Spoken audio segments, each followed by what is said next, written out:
All right, Celtics Nation, buckle up. The offseason is officially in full swing, and while we're still basking in the glow of Banner 18, and what a glow it is, right? The NBA never sleeps. We're not just talking about free agency fireworks. We are staring down the barrel of one of the most fascinating and perhaps unpredictable NBA drafts in recent memory. This year feels different, doesn't it? With the seismic shifts brought about by name, image, and likeness, the nil landscape, and the new pay-for-play dynamics in college basketball, the traditional draft board has been shaken up like a snow globe.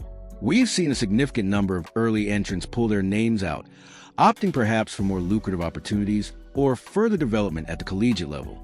And frankly, who can blame them? Good for them, indeed, as Celtics president of basketball operations Brad Stevens himself acknowledged recently to NBC Sports Boston's Chris Forsberg. Stevens is bracing for a unique situation, especially with the Celtics holding picks late in the first round and early in the second. He told Forsberg, and I quote, "This year's draft class, more than any ever, has been affected by the nil and the new pay-for-play.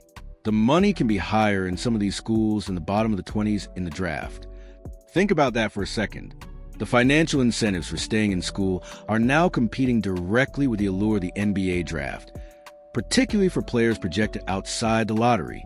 This isn't just a minor tweak. It's a fundamental shift in the talent pool's flow. But guess what?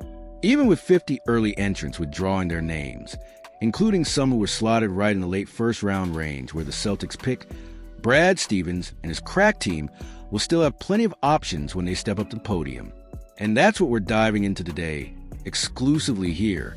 We've scoured the latest mock draft from the top experts across the league to see who they project the reigning champs might be targeting with the 28th overall pick in the first round and the 32nd overall pick in the second round. Could they find another diamond in the rough, a La Sam Hauser or Peyton Pritchard, or perhaps a versatile piece ready to contribute sooner rather than later?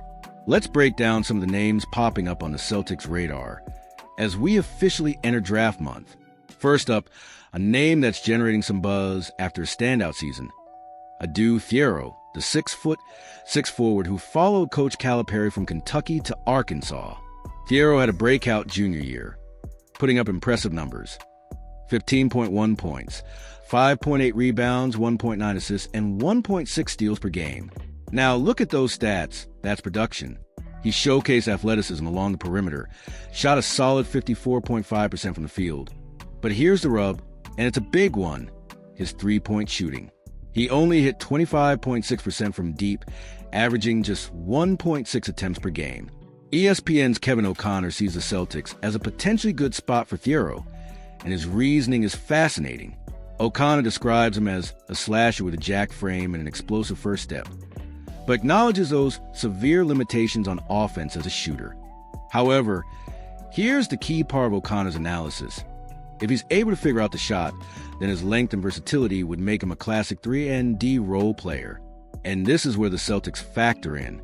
O'Connor points out, the Celtics have had good success at improving shooters, so he'd be a fair bet at this spot, considering his other strengths are tailor-made for their system. Think about it. The Celtics player development staff has a track record. They've helped players refine their shooting mechanics and become more consistent threats. Could Thiero be the next project? His defensive tools, athleticism, and slashing abilities certainly fit the modern NBA wing mold, especially in a system that values versatility. But that shot needs work. Is it worth the gamble at 28? That's the million-dollar question.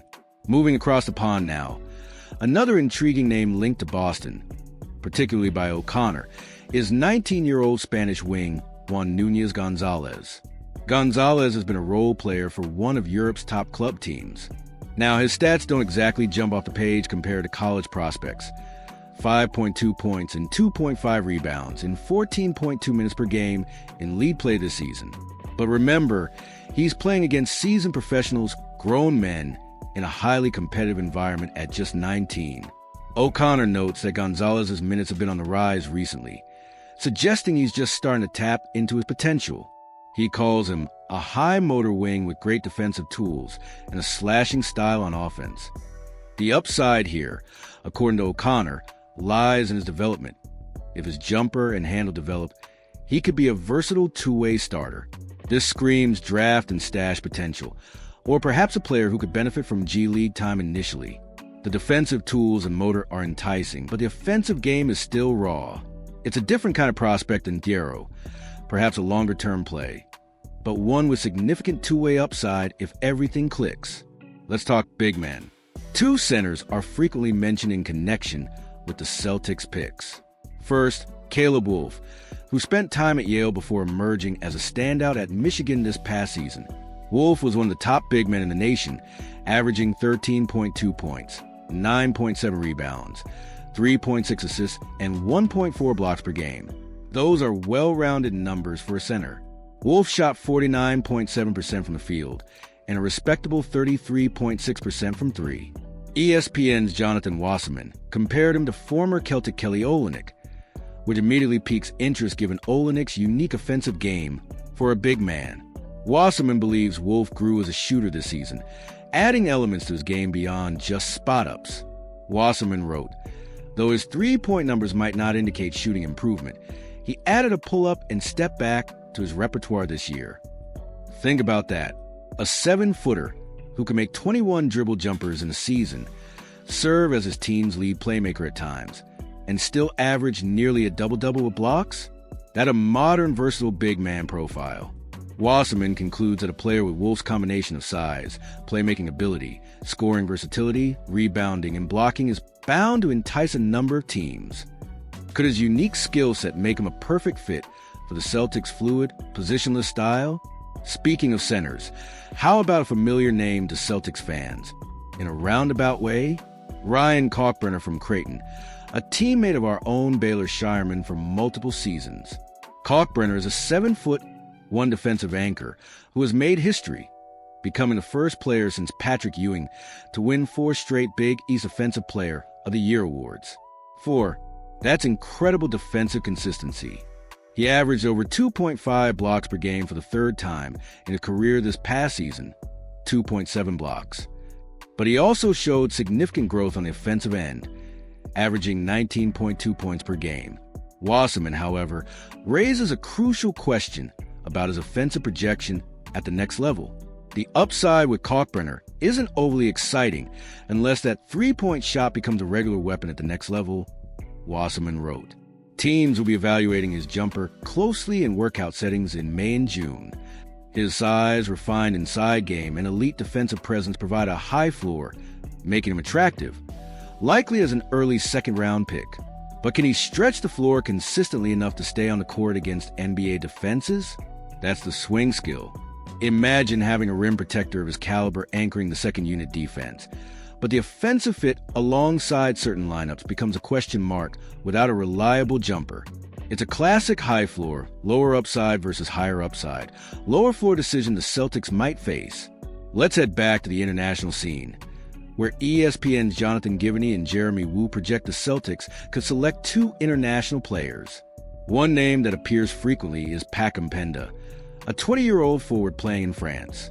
Woo highlights the flexibility Penda could offer, suggesting the Celtics could potentially draft and stash him or allow him to potentially grow with Jason Tatum set to miss much, if not all, of the 2025-26 season.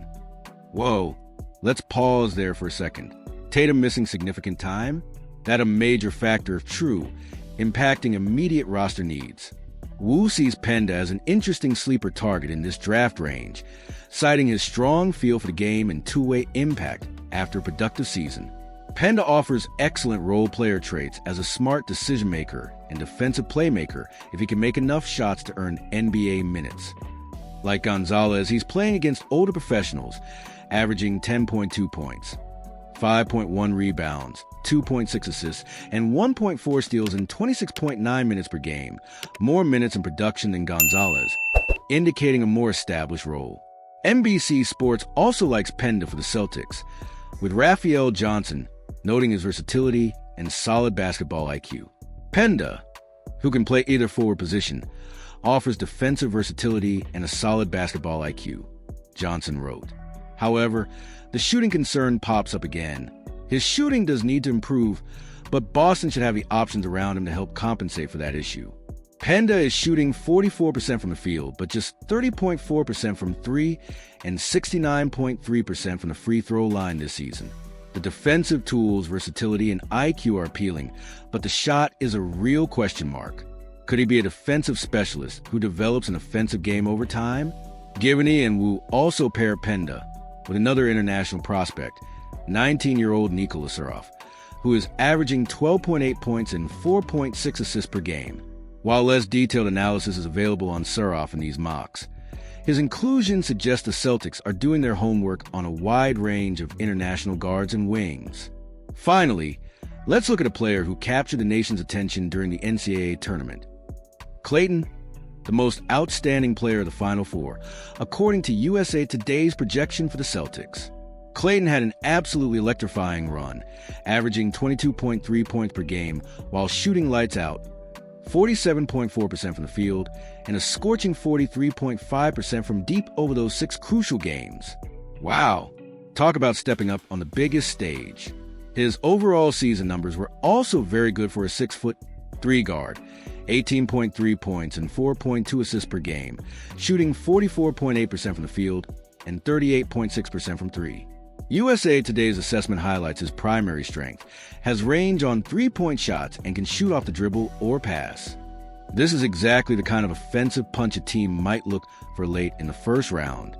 However, they also note areas for improvement.